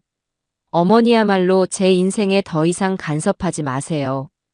아들은 그렇게 소리치고는 뒤도 돌아보지 않고 사무실을 나가버렸습니다. 쾅 하고 닫히는 문소리가 제 심장을 내리치는 것 같았어요. 저는 그 자리에 주저앉아 버렸습니다. 눈물이 비 오듯 쏟아졌어요. 제가 어떻게 키운 아들인데. 제 인생의 전부였던 아들이었는데. 저런 요물 같은 계집에게 홀려 애미인 저에게 어떻게 저런 말을 할 수가 있을까요? 한참을 울고 또 울었습니다. 가슴을 치고 통곡했어요. 아들을 잃었다는 슬픔과 배신감에 죽고 싶은 심정이었습니다. 하지만 이대로 무너질 수는 없었어요. 제 아들은 지금 스스로 독약을 마시고 있는 것과 같았습니다. 애미인 제가 구해주지 않으면 제 아들은 영영 저 사기꾼들의 소나기에서 인생을 망치게 될 터였습니다. 저는 눈물을 닦고 자리에서 일어났습니다. 슬픔은 분노가 되고 분노는 강철 같은 의지가 되었습니다. 그래, 김동수. 너가 내 아들이기에 나는 너를 포기할 수 없다. 너가 나를 원망하고 미워해도 상관없다. 나는 어떤 수를 써서라도 너를 구해낼 것이다. 저 악마 같은 것들의 가면을 만천하에 벗겨내고 내 눈으로 진실을 똑똑히 보게 만들어줄 것이다. 저는 테이블 위에 흩어져 있는 서류들을 다시 한번 단정하게 모았습니다. 이제 더 이상 아들을 설득하는 것은 의미가 없었어요. 남은 방법은 단 하나뿐이었습니다. 그들이 스스로 덫에 걸려들게 만드는 것. 저는 서늘한 결심과 함께 다음 계획을 머릿속으로 그리기 시작했습니다. 이제부터는 진짜 전쟁이었습니다. 아들이 집을 나간 뒤 며칠 동안 집안에는 저 혼자뿐이었습니다. 텅 빈 아들의 방을 볼 때마다 가슴에 구멍이 뚫린 것처럼 허전하고 아팠어요. 하지만 슬픔에 잠겨 있을 시간은 없었습니다. 동수가 집을 나간 다음 날, 저는 곧장 박서연 씨에게 연락했습니다. 저희는 지난번에 만났던 카페에서 다시 만났어요. 며칠 만에 다시 만난 그녀의 얼굴은 여전히 어두웠지만 제 얼굴은 이전과는 달라져 있었습니다. 제 눈에는 더 이상 혼란과 두려움 대신 단단한 결의가 서려 있었어요. 저는 그녀에게 탐정을 통해 알아낸 모든 사실을 털어놓았습니다. 서유진에게 양태수라는 전문 사기꾼 공범이 있다는 것, 그들의 과거 사기 행각, 그리고 제 아들마저 저를 등지고 집을 나갔다는 사실까지 전부 다요. 제 이야기를 듣는 내내 박서연 씨는 함께 분노하고 안타까워했습니다. 어머님, 혼자서 얼마나 힘드셨어요. 이제 혼자 싸우지 마세요. 저도 함께 싸울게요. 고맙네, 서연 씨. 나도 이제 깨달았어. 이건 나 혼자만의 싸움이 아니라는 걸. 우리처럼 저들에게 당한 다른 피해자들을 찾아야 해. 힘을 합쳐야 저 악마들을 법의 심판대에 세울 수 있어. 우리의 뜻은 하나였습니다. 박서연 씨는 과거에 어머니의 사건을 경찰에 신고했을 때 담당 형사가 비슷한 수법의 피해자들이 더 있는 것 같다고 했던 말을 기억해냈어요. 우리는 그것을 실마리로 삼기로 했습니다. 저는 최 실장에게 연락해 서유진과 양태수가 연루되었던 과거 사기 사건들의 피해자 정보를 최대한 수집해달라고 추가로 의뢰했습니다. 돈은 얼마가 들든 상관없었어요. 피해자들을 찾는 과정은 생각보다 훨씬 더 고통스럽고 어려웠습니다. 최 실장이 찾아낸 연락처로 전화를 걸면 대부분의 사람들은 경계하며 마음의 문을 열지 않았어요. 이미 경찰에 신고도 해봤지만 증거 불충분으로 제대로 된 수사조차 이루어지지 않은 경우가 태반이었습니다. 그들은 사기를 당했다는 수치심과 또다시 상처받고 싶지 않다는 두려움 때문에 입을 닫아버렸습니다. 여보세요? 저는 김지숙이라고 합니다. 혹시 몇 년 전에 서유진이라는 여자에게 투자 사기를 당하지 않으셨나요? 누구신데요? 그런 일 없습니다. 잘못 거셨어요. 뚝. 전화는 매정하게 끊어지기 일쑤였습니다. 저는 포기하지 않고 제 신분을 밝히고 저 역시 현재 그들에게 사기를 당하고 있는 피해자라고 힘을 합쳐 그들을 잡아야 한다고 절절하게 호소했습니다. 박서연 씨도 제 옆에서 자신의 경험을 이야기하며 그들을 설득했어요. 우리의 진심이 통한 것일까요? 며칠간의 노력 끝에 마침내 한두 명씩 마음을 열기 시작했습니다. 어떤 사람은 양태수에게 속아 결혼 자금을 통째로 날렸고 파혼까지 당했다고 했습니다. 또 다른 사람은 서유진에게 속아 가게 보증금을 사기당하고 길거리에 나앉게 되었다고 울부짖었어요. 그들의 이야기는 저마다 달랐지만 그 안에 담긴 고통과 분노의 무게는 모두 같았습니다. 저와 박서연 씨는 피해자들만 들어올 수 있는 비공개 온라인 카페를 만들었습니다. 그리고 우리가 가진 정보와 증거들을 그곳에 공유하기 시작했어요. 처음에는 서너 명으로 시작했던 카페 회원 수는 입소문을 타면서 10명이 넘게 불어났습니다. 카페 게시판에는 매일같이 새로운 피해 사례와 증언들이 쏟아졌어요. 그것들은 서유진과 양태수가 얼마나 잔인하고 악랄한 방법으로 사람들의 희망을 짓밟아왔는지 보여주는 생생한 증거의 산이었습니다. 우리는 그 증거들을 차곡차곡 모으고 정리하며 결정적인 반격의 날을 준비했습니다. 그러던 어느 날 카페에 올라온 한 피해자의 글이 제 눈을 사로잡았습니다. 그는 사업가였는데 양태수와 서유진이 해외 명품 직수입 사업을 함께 하자고 접근했다고 해요. 사업 계획이 아주 그럴듯해서 투자를 결정했고, 심지어는 동업계약의 신뢰를 위해 그들이 먼저 결혼을 해서 법적인 부부가 되겠다고까지 했다는 겁니다. 그리고 마지막에는 사업 자금을 위해 그의 건물을 공동담보로 대출을 받자고 설득했다고 했어요. 다행히 그는 마지막 순간에 이상한 낌새를 채고 계약을 파기해서 큰 피해는 막을 수 있었다고 했습니다. 그 글을 읽는 순간 제 등줄기에 소름이 돋았습니다. 그들의 수법. 그것은 지금 제게 벌어지고 있는 일과 정확히 일치했어요. 서유진과 양태수의 최종 목표는 제 아들과의 결혼을 통해 제 신뢰를 얻고 마지막에는 제 평생의 땀과 눈물이 담긴 이 상가 건물을 담보로 거액의 대출을 받아 사라지는 것이었습니다. 퍼즐의 마지막 조각이 맞춰지는 순간이었어요. 아니나 다를까. 바로 그날 저녁 집을 나갔던 동수에게서 전화가 걸려왔습니다. 한동안 연락이 없던 아들의 전화에 저는 애써 태어난 척 전화를 받았습니다. 어머니, 저 동수예요. 그래, 아들. 밥은 잘 먹고 다니고. 네. 다름이 아니라 드릴 말씀이 있어서요. 동수의 목소리는 무겁고 망설임이 가득했습니다. 수화기 너머로 서유진이 아들을 종용하는 소리가 어렴풋이 들리는 것 같았어요. 미애가 결혼하면 작은 온라인 쇼핑몰이라도 하나 시작해보고 싶대요.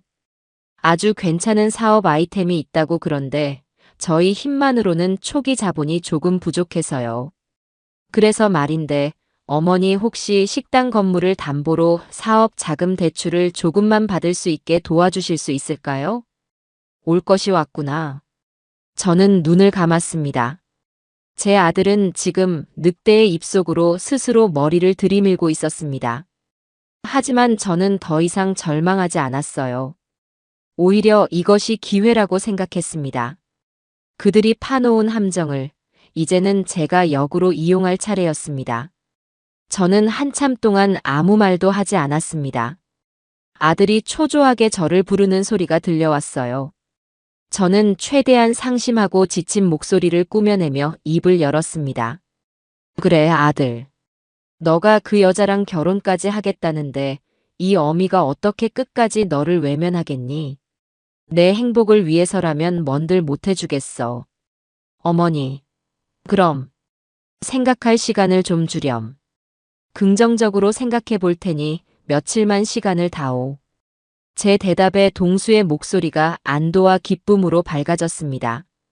감사합니다, 어머니. 정말 감사해요. 그는 몇 번이고 제게 고맙다고 말하고는 전화를 끊었습니다. 저는 차갑게 식은 휴대폰을 내려다보았습니다. 미끼를 물었구나. 저는 곧바로 최 실장에게 전화를 걸어 지금부터 서유진과 양태수의 모든 통화 내용을 감청하고 그들의 다음 계획을 낱낱이 파악해달라고 지시했습니다.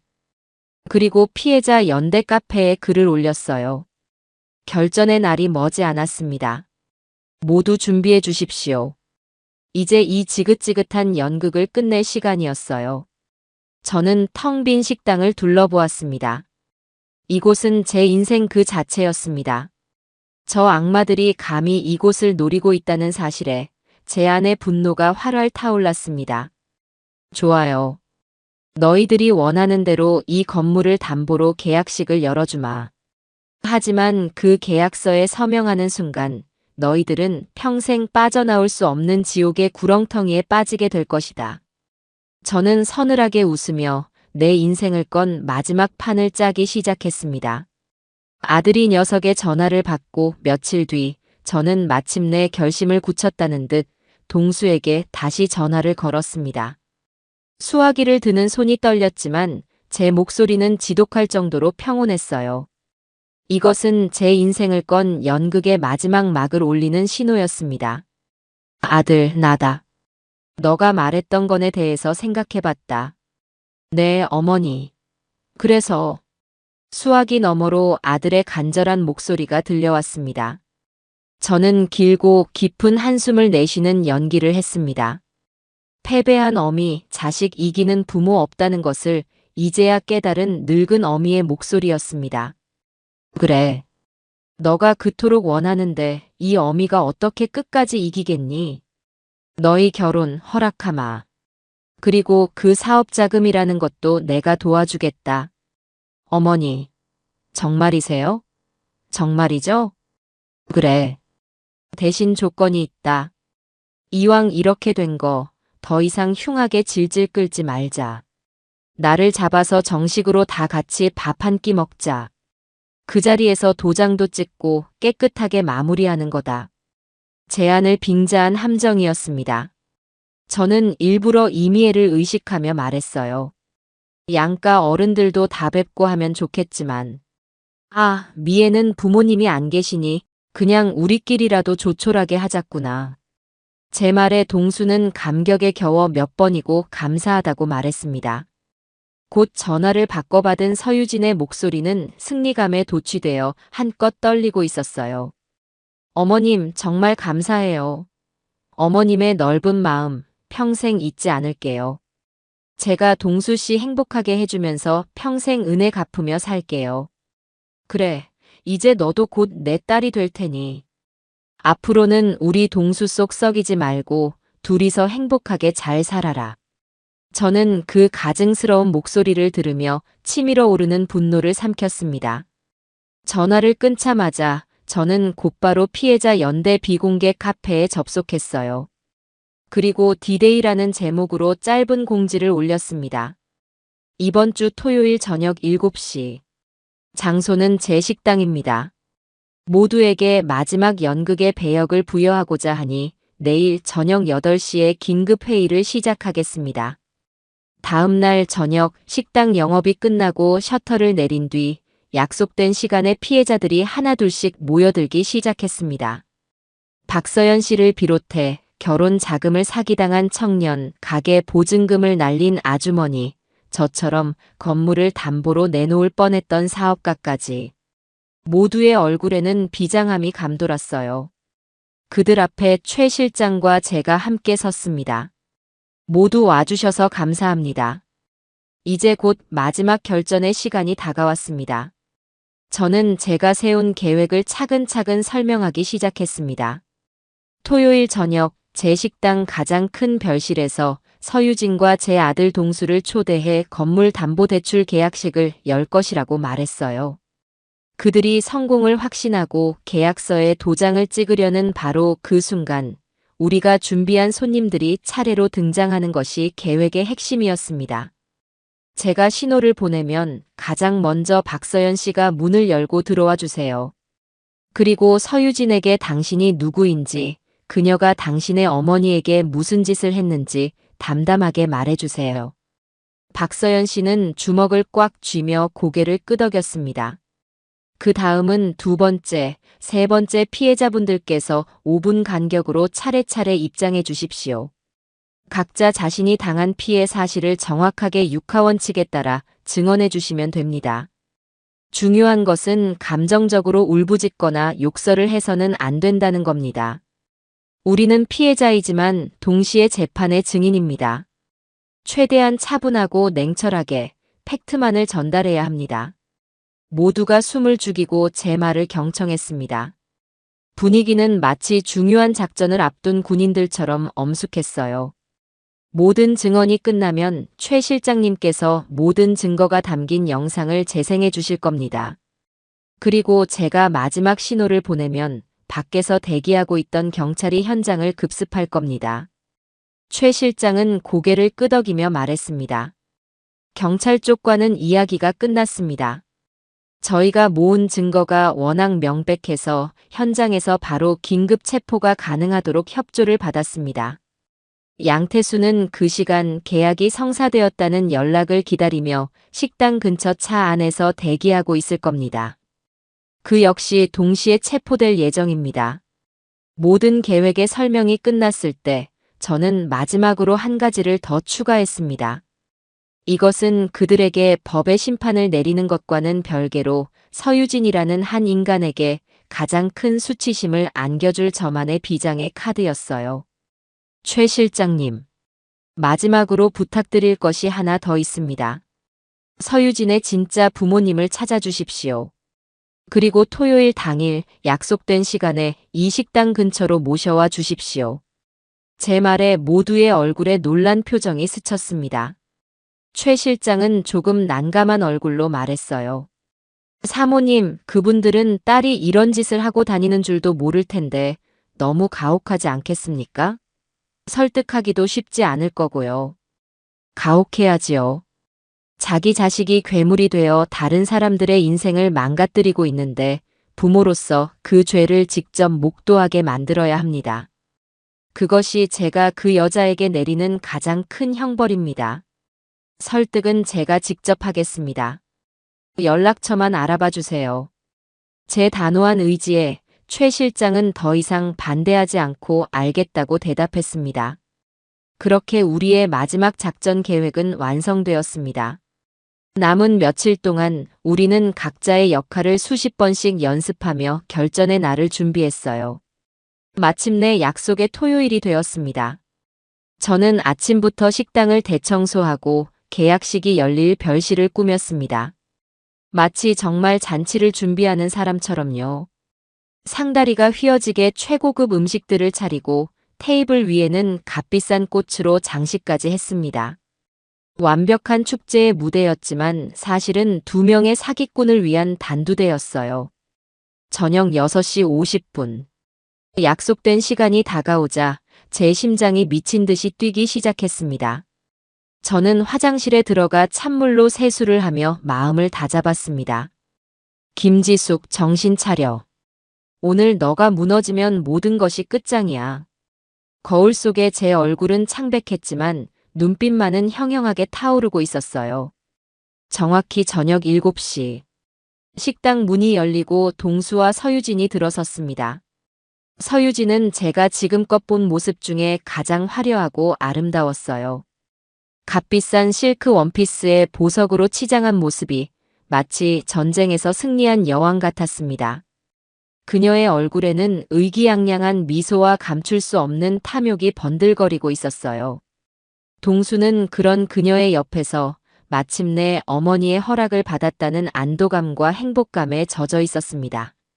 제 아들의 그 순진한 얼굴을 보니 다시 한번 가슴이 미어졌지만 저는 애써 표정을 감췄습니다. 왔구나. 어서 들어오너라. 너희를 위해 특별히 준비했다. 저는 그들을 가장 안쪽의 별실로 안내했습니다.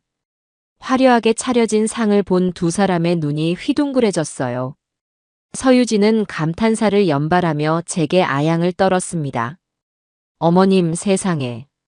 이렇게까지 준비하실 줄은 몰랐어요. 정말 황송해서 몸 둘 바를 모르겠어요. 뭘. 이제 진짜 가족이 되는데 이 정도는 해야지. 자, 일단 앉아라. 우리는 자리에 앉았고 어색하지만 화기애애한 분위기 속에서 식사가 시작되었습니다. 저는 두 사람에게 계속해서 음식을 권하고 술을 따라주며 완벽한 시어머니를 연기했어요. 서유진은 이제 모든 것이 끝났다고 생각하는지 완전히 마음을 놓고 행복에 겨운 신부처럼 행동했습니다. 식사가 어느 정도 마무리될 무렵 저는 가방에서 미리 준비해둔 서류 봉투를 꺼냈습니다. 바로 건물담보대출 계약서와 인감도장이었어요. 자, 이제 우리도 중요한 일을 마무리할까? 여기 서류다. 내가 먼저 도장을 찍을 테니 동수 너도 준비하거라. 저는 망설임 없이 인감도장을 찍어 서류를 그들 앞으로 밀었습니다. 서유진의 눈이 탐욕으로 번쩍이는 것을 저는 똑똑히 보았어요. 그녀는 흥분을 감추지 못하고 동수의 팔을 잡아 끌었습니다. 동수 씨, 어서요. 어머님께서 이렇게까지 마음을 열어주셨는데 우리도 빨리 도장 찍고 어머님 마음 편하게 해드려야죠. 동수는 고개를 끄덕이며 서류를 집어들었습니다. 그가 펜을 들어 자신의 이름을 적고 도장을 찍으려는 바로 그 순간 저는 테이블 밑으로 준비해 두었던 작은 리모컨의 버튼을 눌렀습니다. 그것은 최 실장과 약속된 시작 신호였어요. 쾅! 마치 약속이라도 한 듯이 별실의 문이 거칠게 열렸습니다. 모두의 시선이 문 쪽으로 향했어요. 그곳에는 싸늘하게 굳은 얼굴의 박서연 씨가 서 있었습니다. 서유진의 얼굴에서 웃음기가 순식간에 사라졌습니다. 그녀의 손에 들려있던 샴페인 잔이 바닥으로 떨어지며 날카로운 파열음과 함께 산산조각이 났습니다. 모든 것이 이제 시작이었습니다. 너가 왜 여기에 있어? 서유진이 비명처럼 소리쳤습니다. 그녀의 얼굴은 순식간에 하얗게 질려버렸어요. 동수는 이게 무슨 상황인지 전혀 이해하지 못한 채 저와 박서연 씨를 번갈아 쳐다보며 당황하고 있었습니다. 아가씨, 이게 무슨 무례한 짓이야. 여기가 어디라고 함부로 들어와. 동수가 자리에서 일어나 박서연 씨에게 소리쳤습니다. 하지만 박서연 씨는 동수에게는 눈길도 주지 않은 채 오직 서유진만을 꿰뚫을 듯이 쳐다보며 싸늘하게 말했어요. 서유진 씨, 오랜만이네요. 우리 엄마 돈은 잘 쓰고 다니나 봐요? 아주 좋은 옷을 입고 좋은 음식을 먹고 있네요. 닥쳐. 난 너 같은 거 몰라. 경비 뭐해요? 이 여자 당장 끌어내요. 서유진은 이성을 잃고 발악하기 시작했습니다. 하지만 그녀의 발악은 공허한 외침일 뿐이었어요. 식당의 모든 직원들은 이미 제 편이었으니까요. 바로 그때 별실 문이 다시 한번 열렸습니다. 이번에 들어온 사람은 과거 양태수에게 속아 결혼 자금을 모두 날렸다는 젊은 남자였습니다. 그는 서유진의 옆에 앉은 동수를 잠시 슬픈 눈으로 쳐다보더니 이내 서유진에게 말했습니다. 서유진 씨, 당신 파트너 양태수는 잘 지내나요? 당신들 때문에 파혼당하고 길거리에 나앉을 뻔했던 제 얼굴 기억나시려나 모르겠네요. 무슨 소리를 하는 거야? 난 당신도 몰라. 서유진의 부인이 점점 더 필사적이 되어 갈수록 동수의 얼굴은 혼란으로 물들어갔습니다. 어머니, 이게 다 어떻게 된 일이에요? 이 사람들은 다 누구예요? 아들이 제게 애원하듯 물었지만 저는 아무 대답도 하지 않았습니다. 그저 차가운 눈으로 서유진을 바라볼 뿐이었어요. 잠시 후 문이 또 열렸습니다. 가게 보증금을 사기당했다는 중년의 아주머니가 그 뒤를 이어 저처럼 건물을 담보로 내놓을 뻔했던 사업가가 차례로 들어왔습니다. 그들은 약속한 대로 감정을 배제하고 자신이 당한 피해 사실을 조목조목 증언하기 시작했어요. 양태수와 서유진 두 사람은 부부 행세를 하며 제 가게에 접근했습니다. 그리고 권리금을 올려주겠다며 저를 속여 보증금 1억 원을 가로채 달아났습니다. 저에게는 해외 명품 사업을 하자며 접근했죠. 당신들이 보여준 사업 계획서 아직도 가지고 있습니다. 서유진 씨. 피해자들의 증언이 이어질수록 서유진의 얼굴에서는 핏기가 완전히 사라졌습니다. 그녀는 더 이상 소리도 지르지 못하고 그저 사시나무 떨듯 떨기만 했어요. 마침내 모든 것을 깨닫기 시작한 동수는 믿을 수 없다는 표정으로 사랑하는 연인의 얼굴을 쳐다보았습니다. 그의 눈동자가 절망으로 흔들리고 있었어요. 모든 증언이 끝났을 때 저는 마지막 신호를 보냈습니다. 별실의 한쪽 벽에 설치해 두었던 스크린이 소리 없이 내려오고 최 실장이 노트북을 들고 안으로 들어왔습니다. 모두 조용히 해주시죠. 지금부터 진실을 보여드리겠습니다. 최 실장이 노트북의 엔터키를 누르자 스크린에 영상이 재생되기 시작했습니다. 서유진과 양태수가 함께 있는 수십 장의 사진들, 그들의 범죄 기록, 가짜 신분증, 그리고 진짜 가족 관계 증명서까지. 모든 진실이 적나라하게 펼쳐졌습니다. 동수는 숨을 헐떡이며 스크린을 바라보았어요. 그리고 마침내 결정적인 증거인 녹음 파일이 재생되었습니다. 서유진 그 영감탱이 진짜 눈치 하나는 빨라 완전 시겁했다고. 양태수 그래서 아들은 아직도 너한테 껌뻑 죽냐? 서유진 그럼. 아주 그냥 나 없으면 죽는 줄 알아. 아주 단순해서 속여먹기 쉬워. 양태수 돈만 받으면 바로 뜨는 거다. 알았지? 영감탱이, 멍청한 아들놈. 자신과 어머니를 조롱하는 그 목소리를 직접 듣게 된 순간 동수의 세상은 완전히 무너져 내렸습니다. 그는 아아 하는 비명 같은 신음을 내뱉으며 의자에서 그대로 바닥으로 주저앉고 말았어요. 자신이 사랑했던 모든 것이 거짓이었고 자신이 그토지록 지키려 했던 여자가 어머니와 자신을 얼마나 우습게 여기고 있었는지 깨달은 남자의 처절한 절규였습니다. 모든 것이 끝났다고 생각한 순간 저는 마지막 비수를 꺼내 들었습니다. 제가 눈짓을 하자 최 실장이 별실 문을 다시 한번 열었습니다. 문 밖에는 초췌하고 겁에 질린 얼굴의 노부부가 서 있었어요. 바로 서유진의 진짜 부모님이었습니다. 최 실장이 미리 연락해서 딸이 큰 상을 받게 되었다고 거짓말을 해 이곳까지 모셔온 것이었어요. 유진아, 이게 다 무슨 일이냐? 이게 어떻게 된 일이야? 자신의 진짜 부모님이 나타나자 서유진은 마침내 무너져 내렸습니다. 그녀는 인간이 낼 수 있는 가장 날카로운 비명을 지르며 머리를 감싸 쥐었어요. 법의 심판보다 어쩌면 그녀에게는 이것이 더 큰 형벌이었을 겁니다. 자신의 추악한 민낯을 세상에서 가장 보이고 싶지 않았을 부모님 앞에 낱낱이 드러내게 된 것이니까요. 바로 그때였습니다.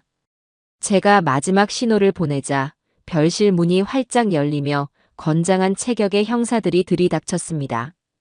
서유진 씨, 양태수 씨, 두 사람을 상습 사기 혐의로 긴급 체포합니다. 당신들은 변호사를 선임할 수 있으며 묵비권을 행사할 권리가 있습니다. 형사들이 서유진의 양팔을 붙잡아 수갑을 채웠습니다. 스크린에는 식당 밖에서 대기하던 양태수가 다른 형사들에게 체포되는 실시간 영상이 비치고 있었어요. 서유진은 끌려나가는 마지막 순간까지도 발악했습니다. 그녀는 바닥에 주저앉아 오열하는 동수를 향해 애원했어요. 동수 씨, 아니야. 이건 오해야. 내가 다 설명할게. 동수 씨. 하지만 동수는 그녀를 쳐다보지도 못했습니다. 그저 텅 빈 눈으로 바닥만 내려다보며 배신감과 자기 혐오에 몸을 떨고 있을 뿐이었어요. 철컹 하고 수갑이 채워지는 소리가 유난히 크게 울려 퍼졌습니다. 길고 길었던 연극이 마침내 막을 내리는 소리였습니다. 서유진과 양태수가 형사들에게 끌려나가자 별실 안에는 무거운 정적이 흘렀습니다. 바닥에는 깨진 샴페인 잔 조각과 흐트러진 음식들, 그리고 제 아들의 무너진 자존심이 나뒹굴고 있었어요. 피해자들은 한동안 말없이 그 광경을 지켜보았습니다. 어떤 이는 조용히 눈물을 훔쳤고 어떤 이는 허탈한 한숨을 내쉬었습니다.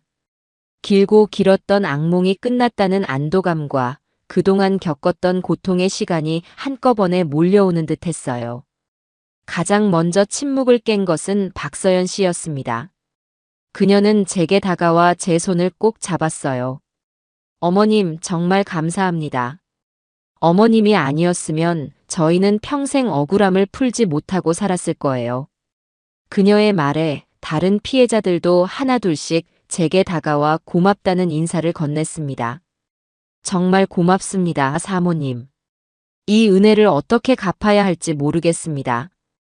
그들의 진심 어린 감사 인사에 저는 비로소 가슴을 짓누르던 커다란 바위 하나가 내려가는 것을 느꼈습니다. 이것이 바로 제가 원했던 사이다였습니다. 단순히 사기꾼들을 감옥에 보내는 것을 넘어 우리 모두의 억울함과 상처를 서로가 보듬어주고 함께 이겨냈다는 연대감. 그것이야말로 진정한 승리였어요. 저는 그날 식당에 남은 모든 음식과 술을 내어 피해자들과 함께 조촐한 위로연을 열었습니다. 우리는 서로의 아픔을 이야기하고 서로를 위로하며 밤늦도록 이야기를 나누었어요. 그들은 모두 일상으로 돌아가 새로운 삶을 시작할 용기를 얻었다고 말했습니다. 그 모습을 보니 제 마음도 한결 가벼워졌습니다. 하지만 기쁨도 잠시, 제게는 아직 해결해야 할 가장 아픈 상처가 남아 있었습니다. 바로 제 아들 동수였습니다. 그날 이후 집으로 돌아온 동수는 자기 방에 틀어박혀 나오지 않았습니다. 식사도 거부하고 굳게 닫힌 방문 너머로는 아무런 소리도 들려오지 않았어요. 저는 억지로 방문을 열고 들어가거나 그를 다그치지 않았습니다. 그저 매일 아침, 점심, 저녁으로 방문 앞에 따뜻한 밥과 국을 차려놓고 조용히 물러나기만 했어요. 아들에게는 자기 자신을 돌아보고 그 거대한 충격과 상처를 스스로 감당해낼 시간이 필요하다는 것을 알았기 때문입니다. 그렇게 일주일이라는 시간이 흘렀습니다. 어느 날 밤 저는 잠이 오지 않아 거실에 나와 멍하니 앉아 있었습니다. 그때 조용히 동수의 방문이 열렸어요. 일주일 만에 본 아들의 모습은 말이 아니었습니다. 헬쑥하게 마르고 덥수룩하게 자란 수염에 눈은 퀭하게 들어가 있었습니다. 동수는 거실 소파에 앉아 있는 저를 보더니 천천히 다가와 제 앞에 힘없이 무릎을 꿇었습니다. 어머니, 제가 어리석었어요. 죄송합니다. 아들은 고개를 들지 못한 채 바닥에 눈물을 뚝뚝 떨어뜨렸습니다. 모든 게 다 제 잘못이에요. 어머니의 마음을 아프게 하고 어머니를 의심했던 제가 너무나도 혐오스러워요. 저 같은 놈은 어머니 아들 자격도 없어요. 저는 아무 말 없이 자리에서 일어나 무릎 꿇은 아들을 일으켜 세웠습니다. 그리고 말없이 아들을 품에 꼭 안아주었어요. 제 품에 안긴 아들은 어린아이처럼 서럽게 울기 시작했습니다. 저는 그런 아들의 등을 말없이 토닥여 주었습니다.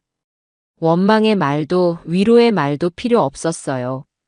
그저 이 아이가 얼마나 아프고 괴로웠을지 그 마음을 알아주는 것만으로도 충분했습니다. 우리는 한참 동안 그렇게 서로를 부둥켜 안고 울었습니다. 길고 어두웠던 터널을 함께 빠져나오는 순간이었어요. 그 후로 몇 달의 시간이 흘렀습니다. 서유진과 양태수는 상습 사기죄로 각각 10년이 넘는 중형을 선고받았다는 소식이 들려왔습니다. 그들은 감옥 안에서 서로의 탓을 하며 추하게 싸우고 있다고 했어요. 피해자들은 힘을 합쳐 민사소송을 진행했고 비록 전액은 아니지만 상당 부분의 피해를 보상받을 수 있게 되었습니다. 제 삶에도 많은 변화가 있었습니다. 동수는 다니던 대기업에 사표를 냈습니다. 그리고 제 식당으로 들어와 가장 낮은 자리에서부터 일을 배우기 시작했어요. 새벽 일찍 일어나 재료를 나르고 주방에서 설거지를 하고 굳은 일을 도맡아 했습니다.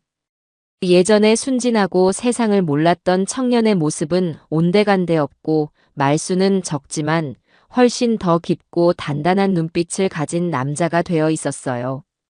어느 맑은 가을날 저녁 마지막 손님까지 다 돌아간 식당에서 동수와 저는 마주 앉아 늦은 저녁을 먹고 있었습니다. 메뉴는 저희 식당의 자랑인 뜨끈한 설렁탕 한 그릇이었어요. 묵묵히 밥을 먹던 동수가 문득 고개를 들어 저를 보며 말했습니다. 어머니, 국밥이 참 맛있네요. 이제야 이 맛을 알겠냐? 네. 이제야 알겠어요. 이 국물 한 그릇에 담긴 어머니의 인생을요. 아들은 역게 미소 지었습니다. 그 미소는 예전처럼 마냥 해맑지는 않았지만 훨씬 더 편안하고 진실되게 느껴졌습니다. 어머니, 정말 감사합니다. 그리고 사랑합니다. 아들의 진심 어린 고백에 제 눈시울이 뜨거워졌습니다. 저는 애써 눈물을 감추며 깍두기 한 점을 아들의 밥그릇 위에 올려주었어요. 나도 사랑한다, 아들아. 창밖으로는 어느덧 어둠이 내리고 식당의 따뜻한 불빛이 거리를 비추고 있었어요. 큰 폭풍우가 휩쓸고 지나갔지만 제 삶의 터전은 무너지지 않았습니다. 오히려 빗물에 씻겨 더욱 단단해진 땅 위에서 저는 제 아들과 함께 새로운 희망을 키워내고 있어요. 더 이상 제 삶에 두려울 것은 없습니다.